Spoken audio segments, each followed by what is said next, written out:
பள்ளி வாகனங்களில் அரசு விதிமுறைகள் படி 16 வகையான பாதுகாப்பு ஏற்பாடுகளும் செய்யப்பட வேண்டும். இல்லையெனில் வாகனங்கள் ரத்து செய்யப்படும்.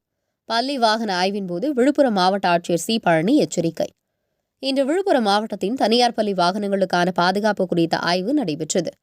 வட்டார போக்குவரத்து அலுவலர் வெங்கடேஷன் முன்னிலையில் மாவட்ட ஆட்சியர் சி. பழனி, மாவட்ட காவல் கண்காணிப்பாளர் தீபக் சிவாஜ் ஆகியோர் ஆய்வு மேற்கொண்டார். வாகனங்களின் அவசர கால வழி கேமராக்கள், முதலுதவி பெட்டிகள் இறங்கும் வழி ஆகியவற்றை ஆய்வு மேற்கொண்டார். தீயணைப்புத்துறை சாதனங்கள் வைக்கப்பட்டுள்ளதா என்றும் ஆய்வு மேற்கொண்டார்.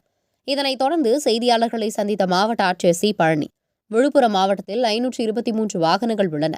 இதில் முதல் கட்டமாக இன்று 325 வாகனங்கள் சோதனை செய்யப்பட்டது.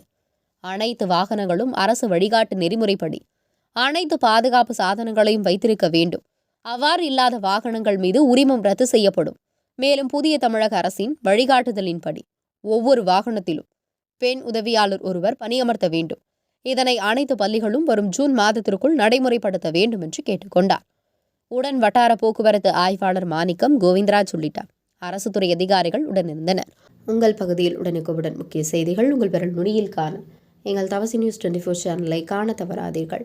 உங்கள் விழுப்புரம் மாவட்ட செய்தியாளர் ஆர். வசந்தகுமாருடன் உங்கள் தவசி ரமேஷ்.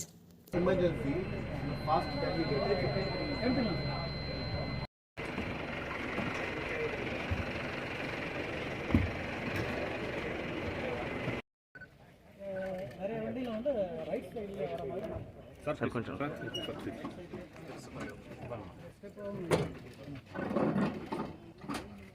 மற்ற வெஹிக்கிள்க்கு வந்து அந்த மாதிரி ரைட் சைடு அதனால தான் ஒரு பார் மட்டும் கொடுக்க சொல்லிடுறேன். இன்கேஸ் ரன்னிங்கில் திறக்காமல் இருந்ததுன்னா கீழே விழுந்துருவாங்க சார். வாகனங்கள் பஸ்ஸஸை வந்து ஆய்வு செய்வதற்காக இன்று வந்து நாடு எஸ்பி மற்றும் சப் கலெக்டர் ஆர்டிஓ எல்லாருமே இன்றைக்கி இங்கே வந்திருக்கோம்.